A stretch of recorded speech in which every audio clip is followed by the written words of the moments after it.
वाचालं पंगुं लंघयते गिरिं यत्कृपातमहं वन्दे परमानंदमाधवम।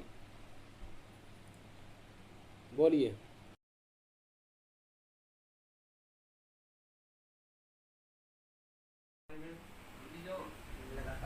लकार है वो तीन अर्थों में आते हैं। कर्ता और भाव अर्थ में लकार तीन अर्थों में आएंगे। लेकिन तीन अर्थों में कर्ता कर्म भाव कर्ता अर्थ में भी आएंगे, कर्म अर्थ में आएंगे, भाव अर्थ में और भाव अर्थ में भी आएंगे। ठीक हो गया। जो गुरु जी भाष्यकार जी मानते हो आदेश से मानते हैं। हाँ, आदेश से मानते हैं क्रमशः आओ ना विषय में। जी। तो अब बात ये है कि कर्ता अर्थ में भी लकार आएगा, कर्म अर्थ में भी लकार आएगा और भाव अर्थ में भी लकार आएगा हैं। तो लकार के अर्थ कर्ता होंगे, कर्म होंगे, कर्ता अर्थ होगा, कर्म अर्थ होगा और भाव अर्थ होगा। भाव अर्थ होगा। भाव अर्थ तो वैसे धातु का ही है, लेकिन भावार्थक लकार के द्वारा उसका क्या किया जाता है, अनुवाद किया जाता है। ठीक हो गया। एक तो ये बात हो गई। अब लकार इन अर्थों में आएंगे, लेकिन लकार आएंगे किससे? धातु से आएंगे। लकार किससे आएंगे? धातु से। धातु से आएंगे। धातु हो अधिकार सूत्र है, धातु से ही लकार आते हैं। धातु से लकार आते हैं तो एक धातु हो गया, एक लकार हो गया और एक तीन अर्थ हो गए, कर्ता कर्म और भाव। अब प्रश्न होगा क्या सभी धातुओं से कर्ता कर्म भाव में आएंगे या कुछ धातुओं से कर्ता में, कुछ से कर्म में, कुछ से भाव में? क्या व्यवस्था है? उसी व्यवस्था को देने के लिए ये सूत्र है। और धातु के दो प्रकार बताए गए। दो प्रकार की धातु होती है, एक सकर्मक धातु और एक अकर्मक धातु। यदि धातु सकर्मक है, यदि धातु कैसी है? मतलब उसमें कर्म लगने की योग्यता है, तो उस धातु को सकर्मक कहते हैं। उस सकर्मक धातु से कर्तार्थ में भी आएगा और कर्मार्थ में भी आएगा। सकर्मक धातु से भाव अर्थ में लकार नहीं आ सकता। यदि सकर्मक धातु से भाव अर्थ में लकार लाएंगे तो क्या दोष आएगा? अनिष्ट रूप बनेगा। क्या बनेगा? हाँ, प्रकार से जो कर्मवाची में जब सकर्मक धातु से हम क्या करेंगे, भाव अर्थ में अगर लकार ले आएंगे तो कर्म अनुक्त हो जाएगा, क्योंकि फिर भाव उक्त हो जाएगा ना। कर्म अनुक्त हो जाएगा और अनुक्त कर्म में क्या होने लगेगी? तो देवदत्तेन ग्रामः गम्यते की जगह देवदत्तेन ग्रामं गम्यते, इस प्रकार का अनिष्ट रूप होने लगेगा। देवदत्तेन घटः क्रियते की जगह देवदत्तेन घटं क्रियते, इस प्रकार का अनिष्ट रूप बनने लगेगा। तो इस प्रकार का अनिष्ट रूप न बने, इसके लिए क्या करना है? भाव अर्थ में सकर्मक धातु से भाव अर्थ में लकार नहीं लाना है। और अकर्मक धातु से तो कर्म अर्थ में आ ही नहीं सकता। अकर्मक धातु से कर्म अर्थ में होगा ही नहीं, तो कर्म अर्थ में आएगा कहाँ से? क्या अर्थ बचेगा? कर्ता और भाव। कर्ता अर्थ में आएगा और भाव अर्थ में आएगा। इस प्रकार से क्या व्यवस्था बन गई? लकाराः सकर्मकेभ्यः कर्मणि कर्तरि च स्युः अकर्मकेभ्यो कार्ये कर्तरि च। कि जो लकार है वह सकर्मक धातुओं से कहाँ किस में आते हैं? कर्ता और कर्म अर्थ में आते हैं। अकर्मक धातु से कर्ता और भाव अर्थ में आते हैं। भाव अर्थ में आते हैं। यह व्यवस्था बन गई। ठीक हो गया। अब सकर्मक किसको कहेंगे, अकर्मक किसको कहेंगे, इसको भी जानना पड़ेगा। यद्यपि ये सारी चर्चा एक बार पहले भी हो चुकी है ना। भुआदि प्रकरण पे काफी चर्चा पहले भी हो चुकी है। मेरे ख्याल से भू धातु के रूप बनाए गए थे, काफी आगे तक पाठ चल गया था, लेकिन अब पुनः से इसी पाठ को दोबारा से चलाया जा रहा है। कोई बात नहीं। तो सकर्मक किसको कहेंगे, अकर्मक किसको कहेंगे, उसके बारे में इतना समझिए कि धातु से लकार आएंगे। धातु से लकार आएंगे। किस अर्थ में आएंगे? भाव अर्थ में आएंगे। तो मूल कौन हुआ? धातु हुआ। मूल कौन हुआ? धातु हुआ। और धातु के भी दो अर्थ होते हैं। धातु के भी दो अर्थ होते हैं, फल और व्यापार। फल और व्यापार, ये दो अर्थ होते हैं धातु के। अब फल और व्यापार, ये जो दो अर्थ हैं, इनमें फल है जन्य। फल क्या है? जन्य, मतलब पैदा होने वाला। फल क्या है? अर्थात और व्यापार है जनक, अर्थात पैदा करने वाला। फल क्या हो गया? अर्थात व्यापार क्या है? अर्थात। तो फल और व्यापार में कौन संबंध हुआ? जन्य जनक भाव संबंध हो। फल और व्यापार में तो सामान्य रूप से कोई पूछे फल किसको कहते हैं, सामान्य रूप से कोई क्या पूछे फल किसे कहते हैं? तो क्या कहोगे? व्यापार के द्वारा जिसको उत्पन्न किया जाता है, व्यापार के द्वारा जिससे उत्पन्न किया जाता है वो फल है। और व्यापार किसको कहते हैं? जो फल को उत्पन्न करने वाला है। जो फल को उसको क्या कहते हैं? व्यापार कहते हैं। उत्पन्न करने वाला हो गया व्यापार और उत्पन्न होने वाला हो गया फल। और ये दोनों ही अर्थ किसके होते हैं? धातु के होते हैं। फल अर्थ भी धातु का है और व्यापार अर्थ भी धातु का है। धातु का है। ठीक है। तो जहां भी धातु का प्रयोग आएगा वहां ये दो अर्थ रहेंगे। उदाहरण के लिए हम देख लेते हैं गम धातु, तो धातु लेते हैं गम धातु। तो गम धातु के भी कितने अर्थ हैं? कौन कौन? पच धातु। पच धातु के भी कितने अर्थ हैं? फल और व्यापार। तो फल और व्यापार ये दो अर्थ तो धातु के होंगे।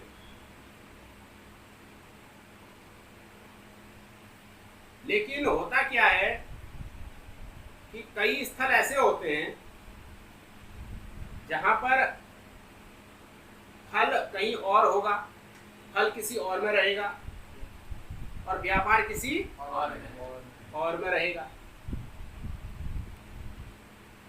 और कहीं क्या होता है, फल और व्यापार दोनों एक ही में रहते हैं।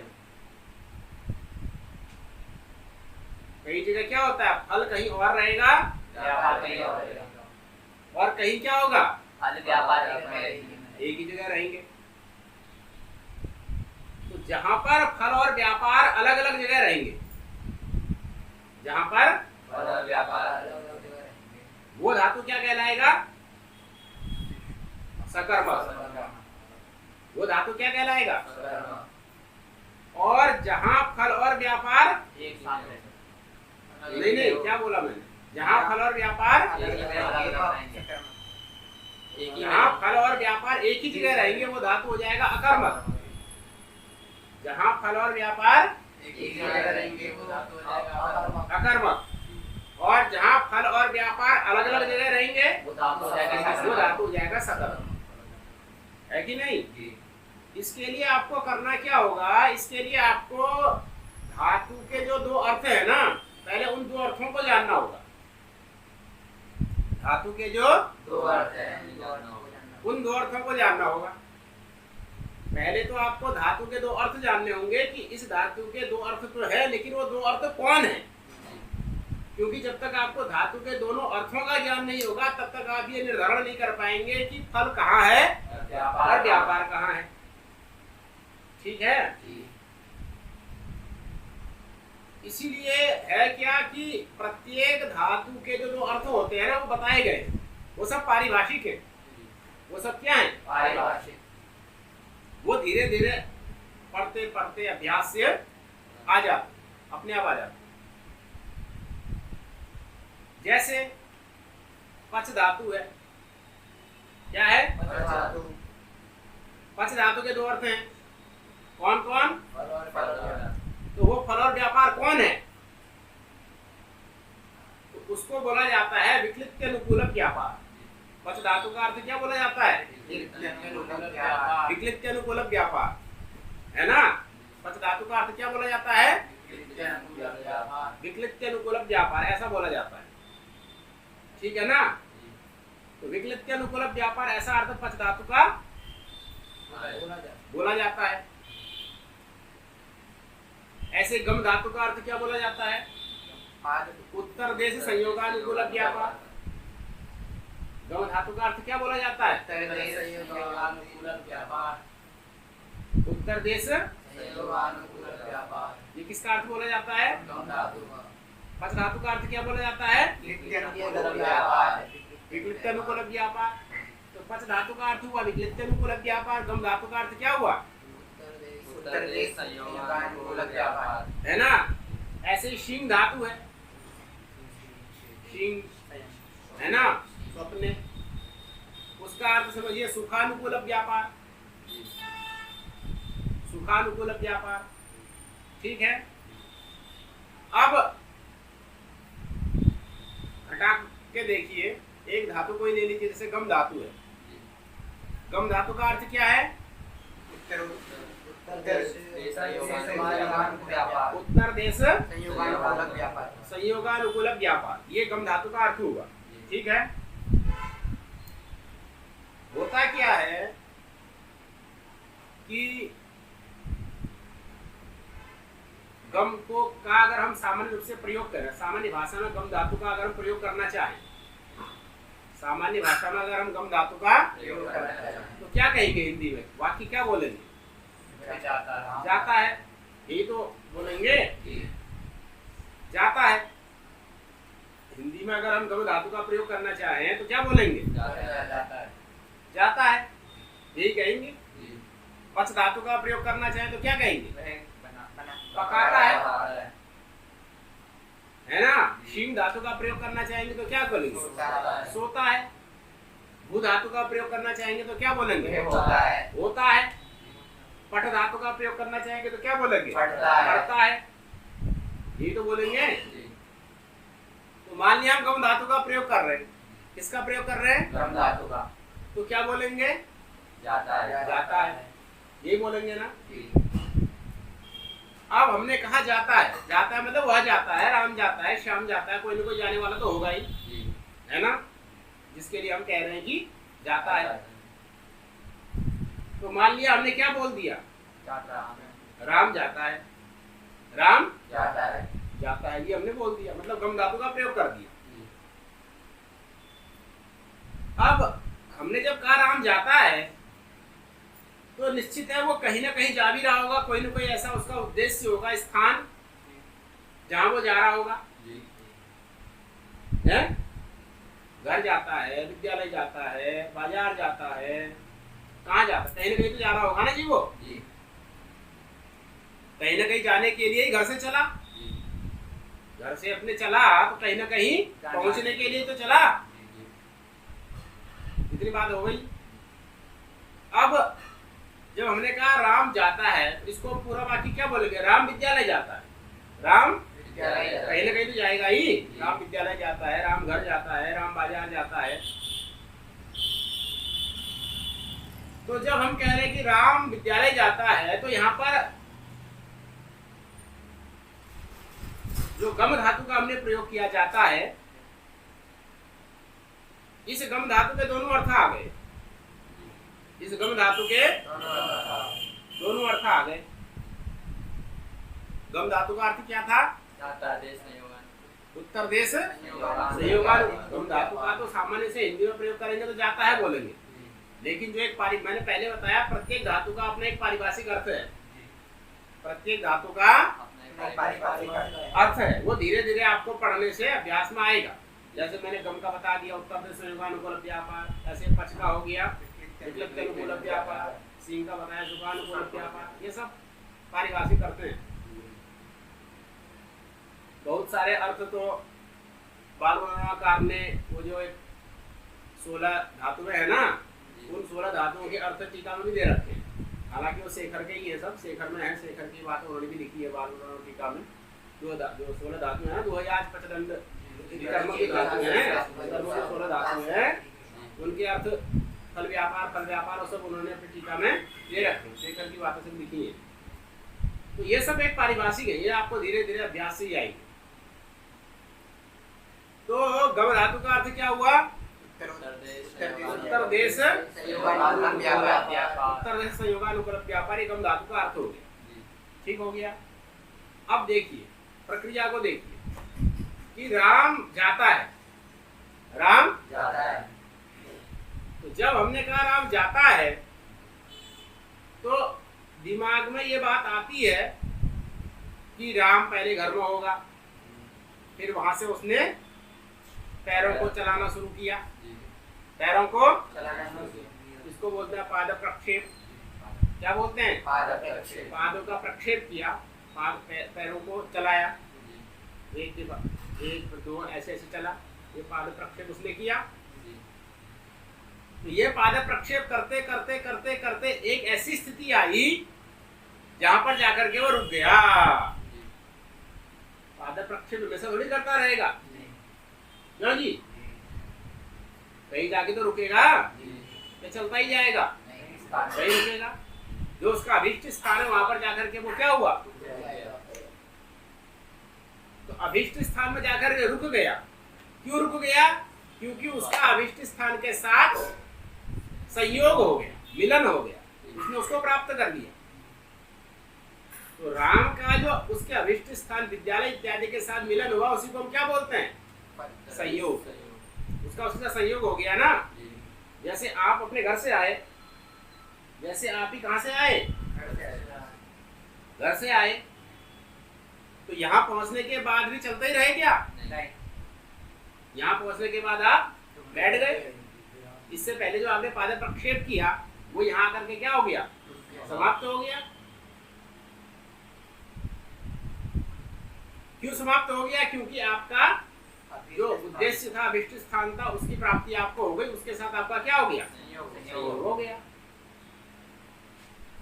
तो आप जब घर से आए तो आपने पाद प्रक्षेप किया, यही व्यापार है। यही क्या है? व्यापार है। और इस पाद प्रक्षेप से हुआ क्या? संयोग उत्पन्न हुआ, संयोग उत्पन्न हुआ। अगर आप पाद प्रक्षेप ही नहीं करते, आप तो आपका इस कमरे के साथ संयोग हो पाता? नहीं हो पाता। तो जो पाद प्रक्षेप आपने किया वो सब क्या हो गया? वो व्यापार हो गया, है ना। और उस पाद प्रक्षेप को करने से किसकी उत्पत्ति हुई? संयोग की। आपका इस कमरे के साथ क्या हो गया? संयोग हो गया। तो ये संयोग कब हुआ? जब आपने पाद प्रक्षेप रूप व्यापार किया, तभी तो ये उत्पन्न हुआ। अगर आप पाद प्रक्षेप ही नहीं करते, घर में ही सोए रहते, तो ये संयोग उत्पन्न होता? इस कमरे के साथ आपका संयोग होता? नहीं होता। तो पाद प्रक्षेप ये क्या हो गया? व्यापार। उससे उत्पन्न क्या हुआ? संयोग। या संयोगी क्या हो गया? फल हो गया। तो व्यापार किसको बोलते हैं? जो फल को उत्पन्न करे। तो फल को उत्पन्न किसने किया? पाद प्रक्षेप रूप क्रिया ने किया। जो आपने पाद प्रक्षेप रूप क्रिया की ना, उस क्रिया ने क्या कर दिया? संयोग को उत्पन्न कर दिया। ठीक है। आपका कमरे के साथ क्या हो गया? संयोग हो गया। अब ये जो कमरा है, ये उत्तर देश है, बाद वाला देश है, बाद वाला स्थान है। पूर्व देश कौन हुआ? आपका घर, यहाँ से आप आए, वो पूर्व देश हो गया। और उत्तर देश कौन हुआ? बाद वाला देश, बाद वाला स्थान कौन हुआ? ये कमरा जहाँ आप पहुंचे हो, उत्तर देश हो गया ये कमरा। इसके साथ क्या हुआ है आपका? संयोग। वो संयोग किससे हुआ? किसके कारण हुआ? किससे उत्पन्न हुआ? पाद प्रक्षेप आदि रूप व्यापार से। ठीक है। तो इस प्रकार से जब आपने गमन किया अपने घर से, तो गमन से क्या हुआ? संयोग उत्पन्न हुआ। ठीक है। तो गम धातु के दोनों अर्थ घटित हो गए। उत्तर देश संयोगानुकूल व्यापार घटित हो गया। उत्तर देश संयोग आपका हो गया, इस कमरे के साथ संयोग हो गया, मतलब उत्तर देश संयोग हो गया। उसका अनुकूल, अनुकूल मतलब जनक। अनुकूल शब्द का अर्थ होता है जनक। ये एक पारिभाषिक शब्द है। अनुकूल का मतलब, वैसे तो कहते हैं अनुकूल मतलब हमारे जो हमको ठीक लगता है वैसा, तो वो अर्थ यहाँ पर अनुकूल का नहीं लेना, बल्कि यहाँ पर अनुकूल का अर्थ क्या लेना है? जनक। ये एक पारिभाषिक शब्द है। जनक अर्थ इसका होता है उत्पन्न करने वाला। तो उत्तर देश संयोगानुकूल व्यापार का मतलब क्या हुआ? उत्तर देश संयोग का जनक व्यापार।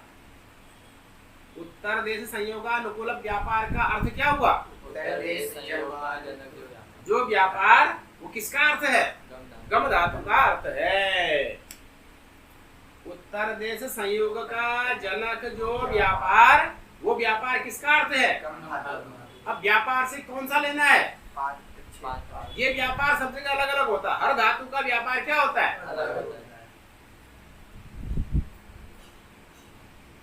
तो यहाँ पर जो व्यापार है वो किंग रूप व्यापार है। कैसा व्यापार है? पाद प्रक्षेपादि रूप व्यापार, पाद प्रक्षेप रूप व्यापार है। आपने पाद प्रक्षेप किया है, वही व्यापार है। ठीक है, अब हमको विचार करना है। जब हमको ये बात समझ में आ गई, गम धातु के दो अर्थ होते हैं, उत्तर देश संयोगानुकूल व्यापार, उसमें उत्तर देश संयोग क्या है?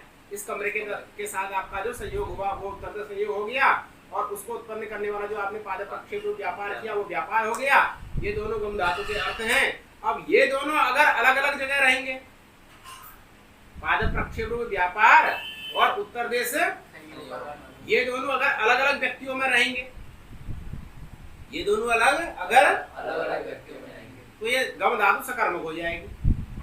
ये गम धातु, और ये दोनों अगर एक ही में रहेंगे तो ये अकर्मक हो जाएगी। इतनी सी बात है।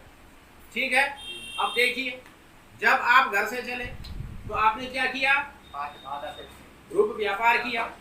ये पाद प्रक्षेप रूप व्यापार किसमें है? किसने किया? आप लोगों में है ना जी? आप लोगों ने किया। आप लोगों ने किया तो किसमें है? ये आप ही लोगों में है। तो पाद प्रक्षेप रूप व्यापार जो क्रिया हुई, चलना रूपी क्रिया हुई, वो किसने की? आपने की। तो चलना रूपी क्रिया किसमें रही? उसका आधार, उसका आश्रय कौन बना? आप बने। और उससे जो उत्तर देश संयोग पैदा हुआ, उससे जो पैदा हुआ ना, वो किसमें पैदा हुआ? वो ये दोनों में पैदा हुआ। संयोग जो होता है वो दुष्ट होता है, वो दोनों में रहता है। उत्तर देश संयोग कमरे में भी पैदा हुआ और आप में भी पैदा हुआ। भाई आपका कमरे के साथ संयोग हुआ ना जी, तो संयोग किसमें है? संयोग हमेशा दो में रहेगा। संयोग हमेशा, तो वो संयोग आप में भी है और वो संयोग कमरे में भी है। ठीक है, तो कमरा जो है वह संयोग का आश्रय है कि नहीं है? कमरा है कि नहीं है? मतलब कमरे में संयोग रहता है कि नहीं रहता? रहता है। तो संयोग कहाँ रहा? कमरे में रहा। संयोग कहाँ रहा? कमरे में। और व्यापार कहाँ रहा? आप में रहा। व्यक्ति में जो आने वाला उसमें रहा। तो व्यापार कहीं और है और संयोग संयोग ही फल है। उत्तर देश तो उसका लगा दिया गया कि कौन सा किसके साथ संयोग हो रहा है, तो उत्तर देश के साथ संयोग हो रहा है, इसलिए उत्तर देश जोड़ा गया। वस्तुतः फल क्या है? संयोग ही फल है। तो जो संयोग रूपी फल है, संयोग फल क्यों है? क्योंकि व्यापार से जन्य है, व्यापार से उत्पन्न हो रहा है। तो व्यापार से जो उत्पन्न होता है वही फल होता है। व्यापार से जो उत्पन्न होता है वही फल होता है। तो संयोग ही तो उत्पन्न हो रहा है ना व्यापार से। अब ये संयोग है किसमें? है तो दोनों में, है तो दोनों में, लेकिन कमरे में भी है कि नहीं? तो व्यापार किसमें है? व्यक्ति में जो आया है।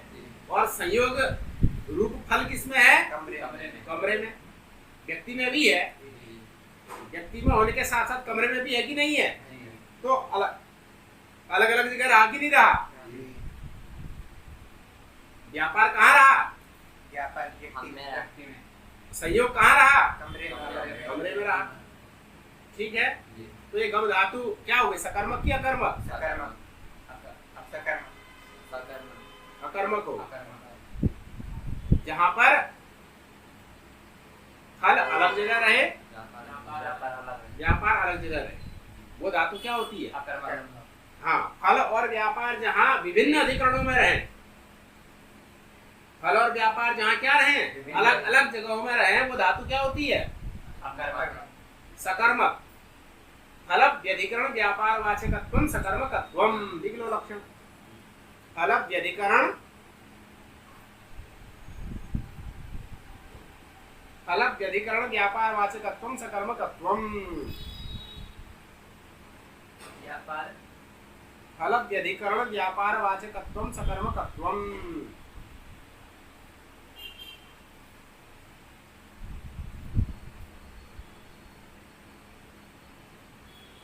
फल व्यधिकरण, व्यधिकरण अर्थात विविधम अधिकरणम व्यधिकरणम, अलग अलग अधिकरण। अधिकरण मतलब आधार, आधारोधिकरणम। अधिकरण अर्थात व्यधिकरण मतलब विभिन्न आधार, अलग अलग आधार। आधार अधिकरण को आधार कहते हैं ना, तो व्यधिकरण मतलब क्या हुआ? विभिन्न आधार मतलब अलग अलग आधार। फल व्यधिकरण व्यापार मतलब फल और व्यापार में क्या होना चाहिए? फल और व्यापार क्या होने चाहिए? दोनों व्यधिकरण होने चाहिए। व्यधिकरण मतलब दोनों का अधिकरण आधार विविध होना चाहिए, भिन्न भिन्न होना चाहिए, अलग अलग होना चाहिए। तो जहां पर फल भिन्न अधिकरण में रहेगा, भिन्न आधार में रहेगा, और व्यापार भिन्न आधार में रहेगा, वो धातु क्या कहलाएगा? सकर्मक कहलाएगा। वो धातु क्या कहलाएगा? और फल समानाधिकरण व्यापार वाचकत्व अकर्मकत्व। फल अकर्मकत्व।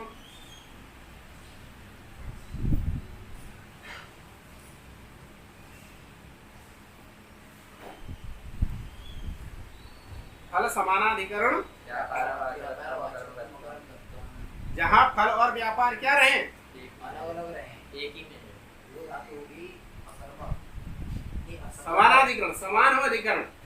जहाँ पर अधिकरण क्या हो? समान हो, एक ही हो। जहाँ पर फल और व्यापार दोनों किस में रहे? एक ही में रहे, वो धातु क्या हो जाएगी? अकर्मक हो जाएगी। फल समानाधिकरण जहाँ पर फल और व्यापार दोनों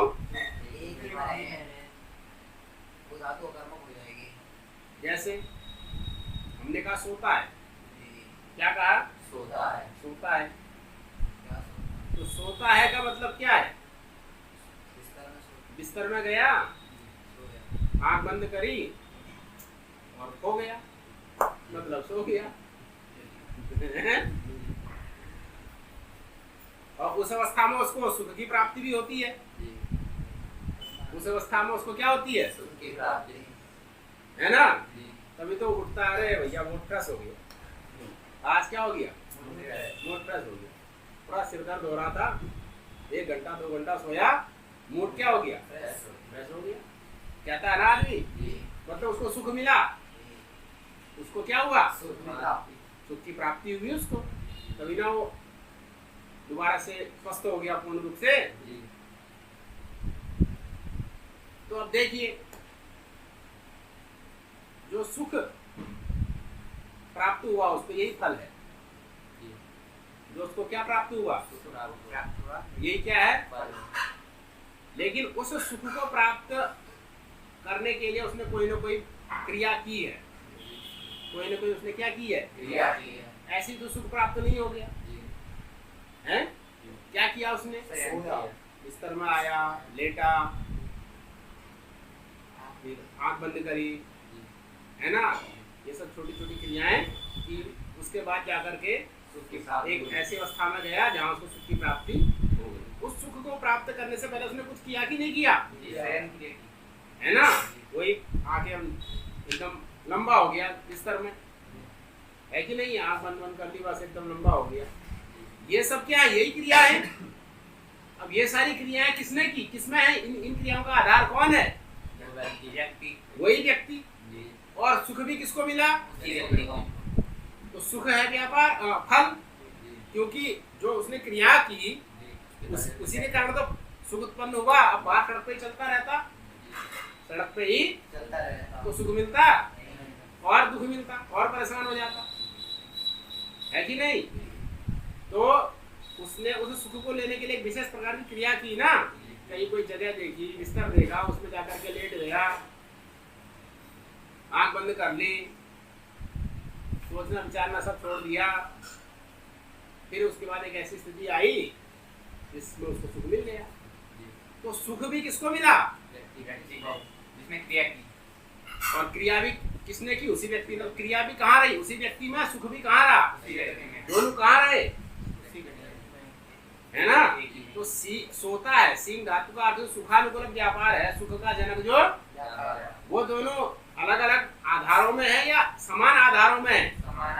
तो सिंह धातु क्या हो जाएगी, अकर्मक हो जाएगी। फल समानाधिकरण व्यापारवाचकत्व अकर्मकत्व।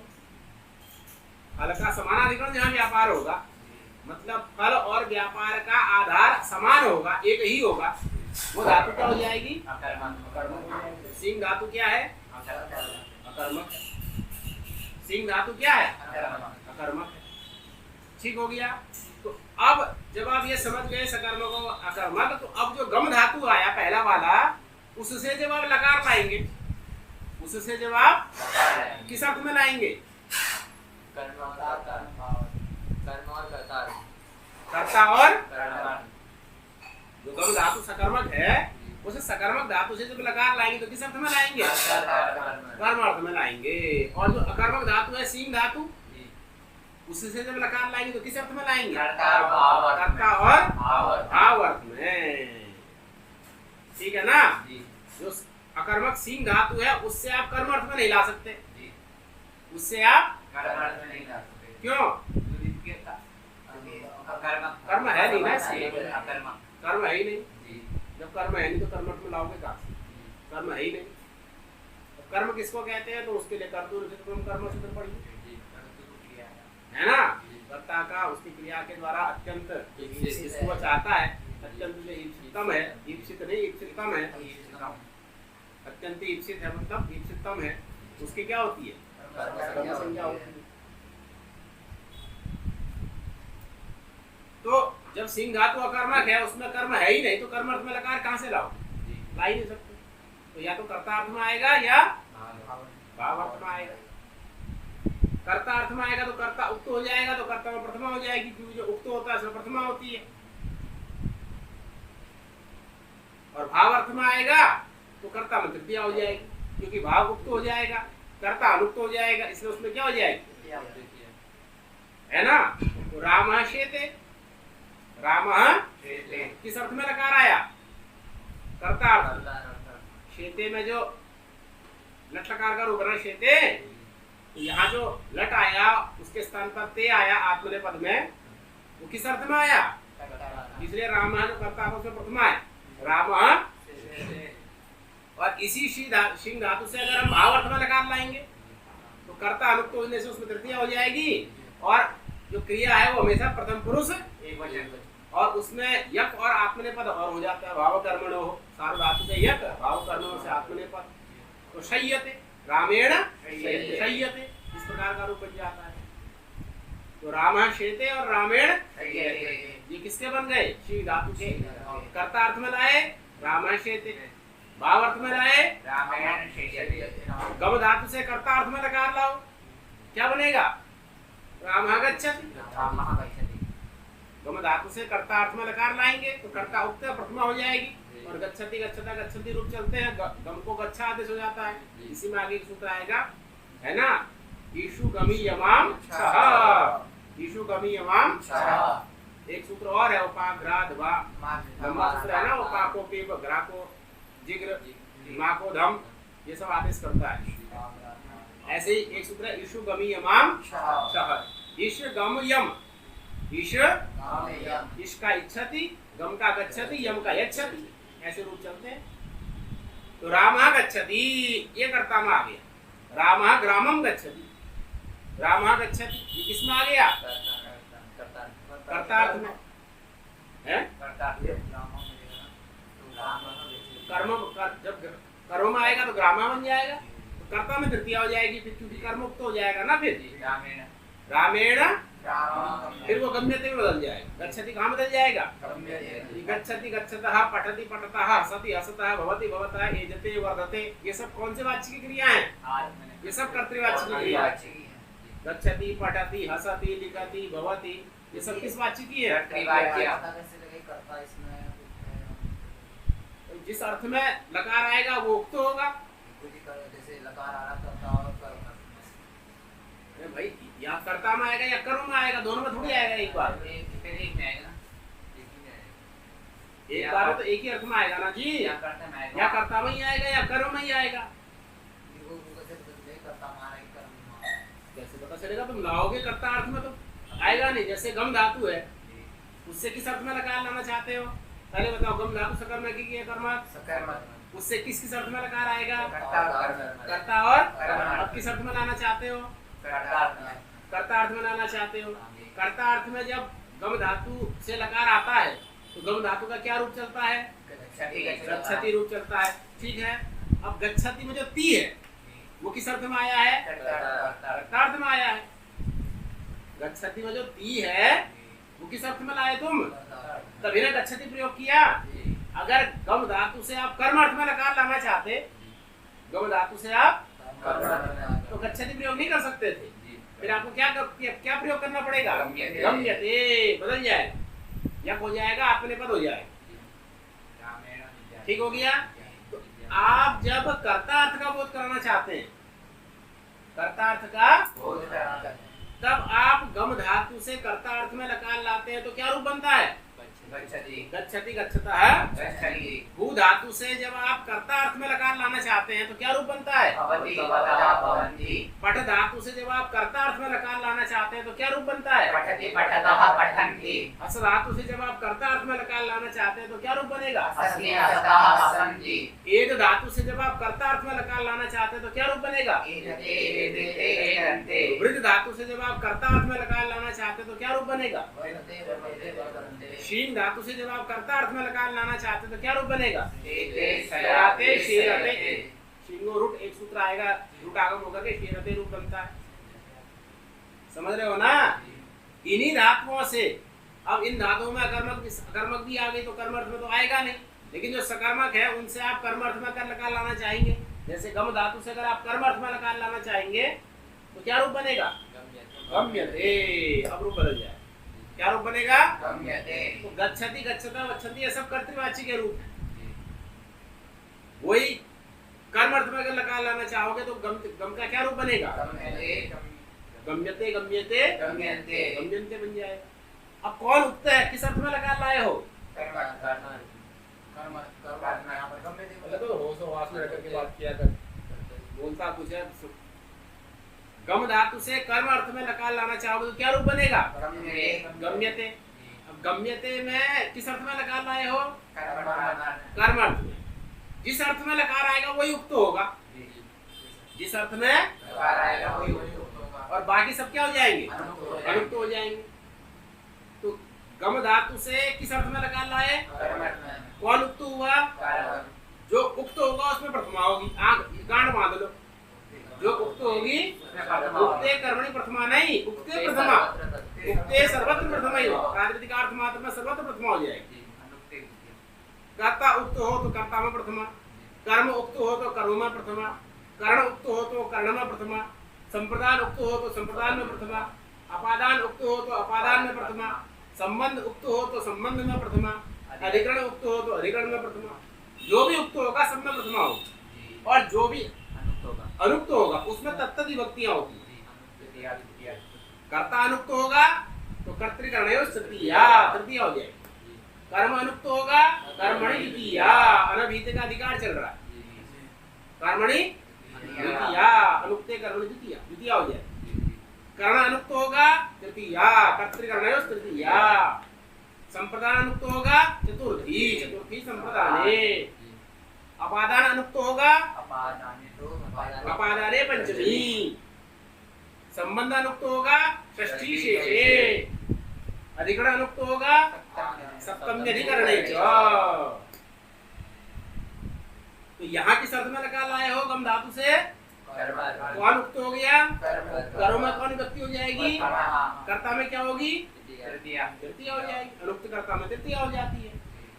तो रामेण ग्रामः गम्यते, ग्रामः प्रथमा हो गई। यही अगर गम धातु से कर्ता में लकार लाओगे, यही अगर कौन उक्त हो जाएगा? उसमें क्या हो जाएगी? क्या बन जाएगा? रामेण का रामा बन जाएगा। इधर गम का क्या बनेगा? गच्छति। कर्म क्या हो जाएगा? उसमें क्या हो जाएगी? द्वितीया। द्वितीया हो जाएगी। क्या रूप बनेगा? रामः ग्रामं गच्छति। बन गए। रामः ग्रामं गच्छति। गच्छति। ठीक है ना? अब भू धातु है, क्या है? सकर्मक है कि अकर्मक? अकर्मक। भू धातु कैसा है? अकर्मक है। ठीक है, जब भू धातु अकर्मक है तो एक कारिका है ना, वो कारिका याद कर लेना। लज्जा सत्ता स्थिति जागरणम प्रत्यक्षय जीवित मरणम शयन क्रीड़ा धातु गणंतम अकर्मक। लज्जार्थक सत्तार्थक भू सत्तायाम सत्तार्थ में है ना ये। तो लज्जा सत्ता स्थिति जागरणम प्रत्यक्षय भय शयन क्रीड़ा, ये सब धातु कैसे माने जाते हैं? लज्जार्थक धातु हो गया, सत्तार्थक धातु हो गया, स्थिति अर्थ का धातु हो गया, जागरण अर्थ का धातु हो गया, है ना? लज्जा सत्ता वृद्धि वृद्ध्यर्थक, भेद वृद्ध, क्षय नाश अर्थ का हो गया, जीवित मरणम जीवन मरण है, शयन क्षीण, क्रीड़ा क्रीडार्थक, रुचि रुच्यर्थक अच्छा लगना रोचते वाला, दीप्त्यर्थम चमकने वाला, है ना? दीप्यते। तो नहीं होते। सकर्मक धातु भी अकर्मक हो सकता है, सकर्मक धातु भी, गम धातु भी अकर्मक हो जाएगा, गम धातु भी। चार प्रकार से सकर्मक धातु अकर्मक हो सकता है। चार प्रकार से सकर्मक धातु भी क्या हो सकता है? धातु और अर्थांतरे वृत्ते। एक ही धातु का अर्थ बदल दीजिए। धातु का जैसे वह धातु है, क्या धातु है? वह धातु है, वह प्रापणिक। तो भारम वहती, भारम सकर्मक है कि अकर्मक? सकर्मक है। भारम, भार उसका कर्म है कि नहीं? भारम वहती में वह धातु क्या है? नदी वहती, नदी नदी बह रही है। वायु वहती, जी वह धातु क्या हो गया? अकर्मक हो गया। भार ढोने अर्थ में सकर्मक है और बहने अर्थ में अकर्मक है। धातु एक ही है, एक ही वह धातु है। भार ढोने अर्थ में क्या है? और बहने अर्थ में, प्रवाहित होने अर्थ में अकर्मक हो गया है। तो धातु अर्थांतरे वृत्ते, एक ही धातु अगर भिन्न अर्थ में चले जाए तो वो क्या हो जाता है? अकर्मक हो जाता है। धात्वर्थेनोपसंग्रह, जहाँ धातु का अर्थ ही कर्म बन जाए, जहाँ धातु का अर्थ ही कर्म बन जाए, वो धातु भी क्या हो जाता है? अकर्मक। अकर्मक हो जाता है। जैसे जीवती, क्या है? जीवति। जीवती का अर्थ क्या है? प्राणान धारयति। जीव प्राण धारणे हो, नहीं, जीव प्राण धारणे, जीव प्राण धारणे। तो जीव धातु का अर्थ क्या है? प्राण धारण करना। तो जीवती का अर्थ क्या है? प्राण धारयति, प्राण को धारण करना। ठीक है। अब कोई पूछे जीव धातु सकर्मक है कि अकर्मक? अब कोई कहे कि प्राणान धारयति, जीवती का अर्थ क्या है? प्राण धारयति। तो प्राणान कर्म दिख रहा है कि नहीं दिख रहा है? इसलिए जीव धातु क्या होना चाहिए? कहते कि नहीं नहीं, ये जो जीव धातु का कर्म दिख रहा है ना प्राणान, ये तो उसका अर्थ ही है। जीव धातु का अर्थ क्या है? प्राण धारण करना। तो प्राण को धारण करना रूपी जो अर्थ है, वही अर्थ तो कर्म बन रहा है ना उसका। धातु का अर्थ ही क्या बन रहा है? कर्म बन रहा है ना? जैसे फलम खादति, जैसे तो जो खाद धातु है, जो उसका अर्थ फल है नहीं है। फल जो कर्म है वो खाद धातु का अर्थ थोड़ी है। ओदनम पचति, ओदनम तो पच धातु का अर्थ पकाना है। तो पच धातु का अर्थ जो पकाना है वो अलग है, और ओदन जो है वो अलग है। तो ओदन जो कर्म है वो अलग है, और पच धातु का अर्थ जो पकाना है वो अलग है। लेकिन जीव धातु का अर्थ ही क्या है? प्राण धारण करना। तो प्राणान जो कर्म है वो धातु का अर्थ ही कर्म बन रहा है। धातु का, तो जहाँ पर धातु का अर्थ ही कर्म बने ना, वो धातु भी क्या माना जाता है? अकर्मक ही माना जाता है। तो जीव धातु भी क्या है? अकर्मक ही है। धातु और तीनों का संग्रह।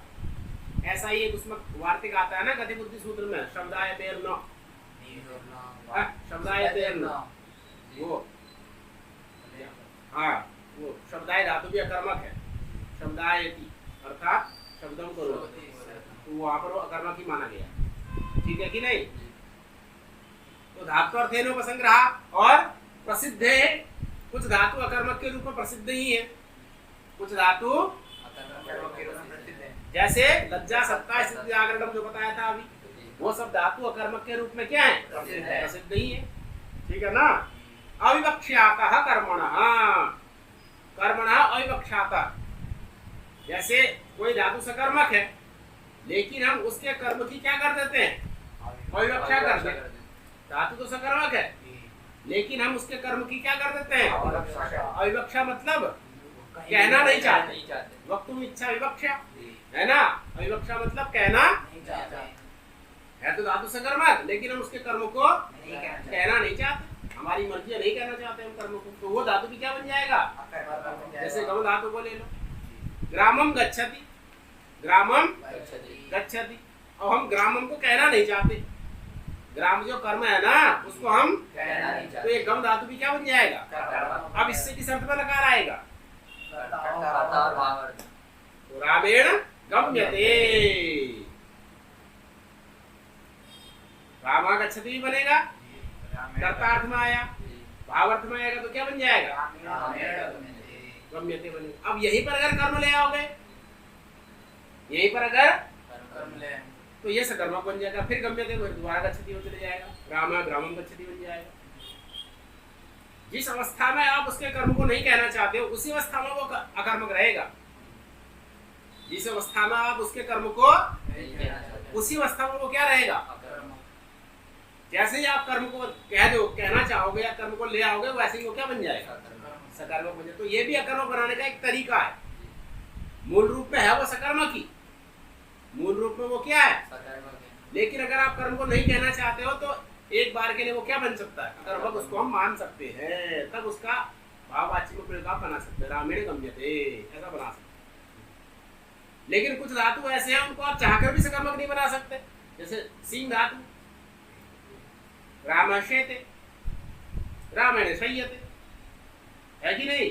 अब यहाँ पर आप कर्म चाह के भी नहीं ला सकते, राम भवति रामेण भूयते, राम भवति कर्तव्यवाच्य हो गया, रामेण भूयते भाववाच्य हो गया।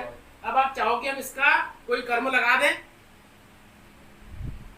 रामः ग्रामम भवति ऐसा कुछ बना दें, नहीं बना सकते, कर्म लगा ही नहीं सकते, कर्म लगने की योग्यता ही नहीं है उस धातु में, इसलिए वो क्या है, वो शुद्ध अकर्मक है। इसलिए कहा कि प्रसिद्ध है, कुछ धातु क्या है अकर्मक के रूप में, कौन कौन, लज्जा सत्ता, सत्ता आ गया कि नहीं आ गया, सत्ता भू सत्तायाम प्रसिद्ध है, वो अकर्मक के रूप में क्या है वो, उसको आप चाह करके भी सकर्मक है कि नहीं। और एक सकर्मक बनाने की एक अवस्था और भी है, वो वार्तिक अकर्मक धातु विधि योगे देशा कालो भाव वाचक कर्म संज्ञा के वाच्य पूर्ण स्वपिति मासम आसे गोदो आसे, वो सब कारक में गति बुद्धि सूत्र में आया है ना, उससे भी कुछ धातु अकर्मक धातु क्या बन जाते हैं, सकर्मक बन जाते हैं, वो भी एक विशेष व्यवस्था है कि नहीं। तो मूल रूप से अकर्मक को समझने के लिए आपको इतना ध्यान देना है कि जहाँ पर धातु के दोनों अर्थ एक ही जगह रहेंगे, जहाँ पर धातु के दोनों अर्थ एक ही जगह रहेंगे, वो धातु क्या कहलाएगा, अकर्मक कहलाएगा। उस धातु से अगर आप लकार लाना चाहेंगे तो या तो कर्ता में लाएंगे या भाव अर्थ में। अब भाव में जब लकार लाओगे तो भाव का मतलब क्या है, क्रिया है। भाव में जब आप लकार लाना चाहोगे तो भाव का मतलब क्या है, क्रिया। तो भाव में लकार लाओगे तो उक्त कौन होगा, भाव होगा, है ना। अभी आपने कहा जो उक्त होता है उसमें क्या होती है, तब तो भाव में प्रथमा होनी चाहिए, ये प्रश्न होगा ना। जब भाव में लकार लाए, कर्ता में लकार लाए, कर्ता उक्त हुआ उसमें प्रथमा की, कर्म में लकार लाए, कर्म उक्त हुआ उसमें क्या की, ऐसे जब भाव में लकार लाएंगे तो भाव भी क्या हो जाएगा, उक्त हो जाएगा, तो उसमें भी क्या होनी चाहिए, प्रथमा होनी चाहिए, है कि नहीं। लेकिन उसमें प्रथमा होती नहीं है ना, क्योंकि उसमें प्रथमा की योग्यता ही नहीं है, प्रथमा की उसमें योग्यता ही नहीं है। लिंग संख्या इत्यादि कारक का उसमें अन्वय नहीं होता है, लिंग संख्या कारक इत्यादि का उसमें अन्वय नहीं होता है, एक वचन द्विवचन बहुवचन की प्रतीति भी नहीं होती है। इसलिए उसमें क्या होता है, हमेशा प्रथम पुरुष एक वचन ही रहता है, हमेशा प्रथम पुरुष एक वचन ही रहता न द्विवचन होता है न बहुवचन होता है, न मध्यम पुरुष होता है न उत्तम पुरुष होता है। क्योंकि मध्यम पुरुष के लिए भी युष्मत के साथ समानाधिकरणी होना चाहिए, उत्तम पुरुष के लिए अस्मत् के साथ समानाधिकरणी होना चाहिए, वो आगे सूत्र आएंगे, है ना। न मध्यम के साथ समानाधिकरणी है न उत्तम के साथ समानाधिकरणी है, इसलिए मध्यम भी नहीं हो सकता, उत्तम पुरुष भी नहीं हो सकता, प्रथम पुरुष ही होता है। एक वचन द्विवचन बहुवचन उसमें होता नहीं है। क्रिया जो होती है ना वो अद्रव्य रूपा होती है, असत्व रूपा होती है, उसमें लिंग संख्या का अन्वय नहीं होता। तो द्विवचन बहुवचन तो वही होगा ना जहाँ लिंग संख्या का अन्वय हो, जहाँ द्वित्व संख्या होगी वहां द्विवचन होगा, जहाँ बहुत्व संख्या होगी। अब क्रिया में थोड़ी लिंग का बोध होता है, पुल्लिंग स्त्रीलिंग का बोध होता है क्या क्रिया में? जाता है, अब जाता है में कोई पुल्लिंग है, स्त्रीलिंग है, एक वचन है, द्विवचन है, बहुवचन है। एक वचन तो सामान्य उत्सर्ग औत्सर्गिक, जहाँ कोई वचन प्राप्त नहीं है वहाँ एक वचन कर देते हैं, इसलिए उसमें द्विवचन बहुवचन नहीं होता।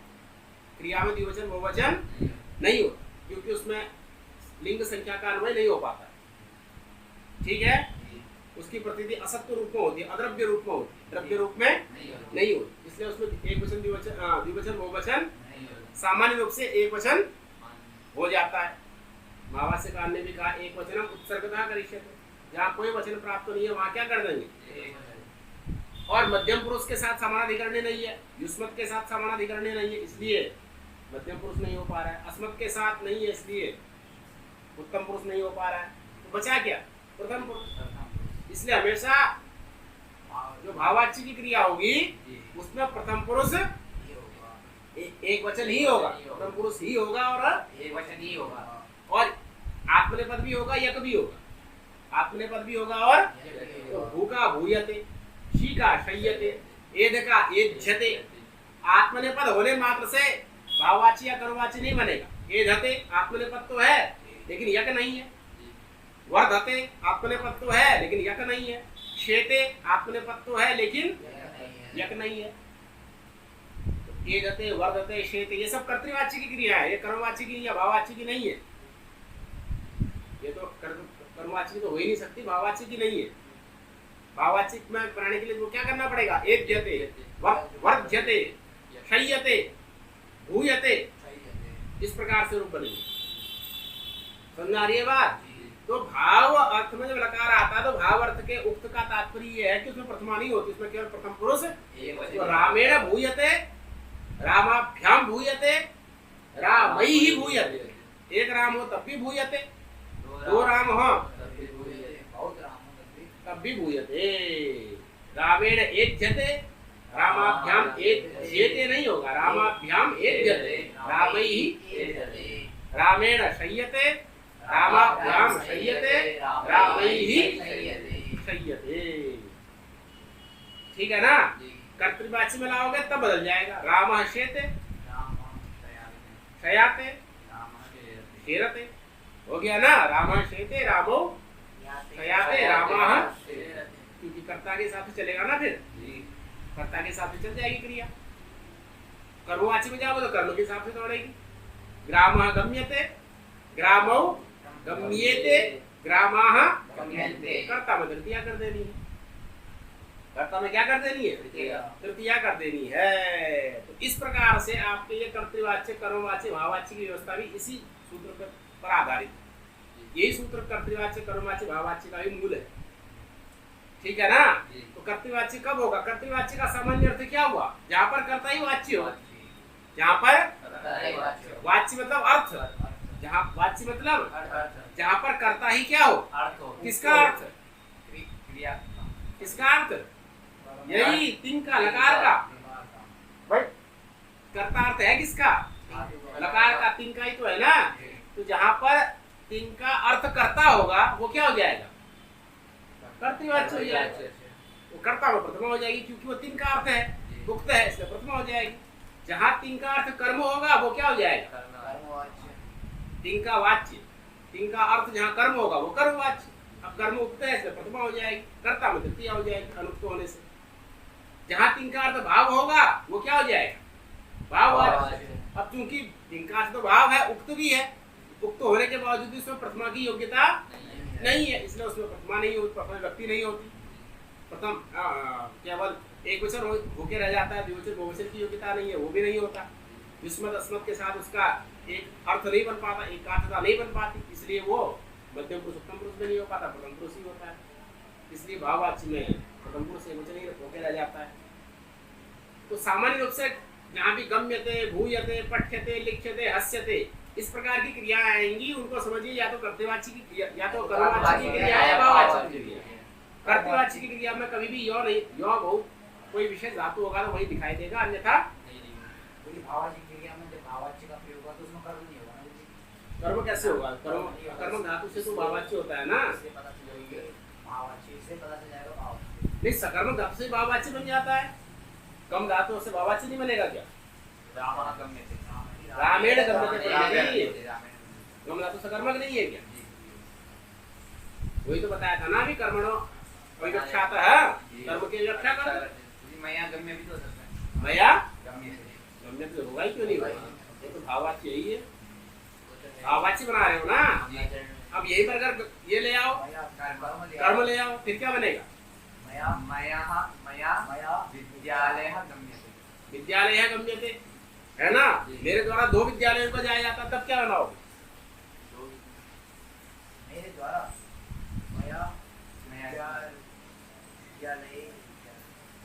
2 विद्यालय को जा रहे हो, मया विद्यालय दो लड़के हो जाएंगे। अभी तुम्हारा अभ्यास नहीं है, ठीक है। मया विद्यालयौ गम्यते, विद्यालयः गम्यते, विद्यालयौ विद्यालयाः गम्यन्ते। गम्यते कर्म के हिसाब से क्रिया चलेगी ना।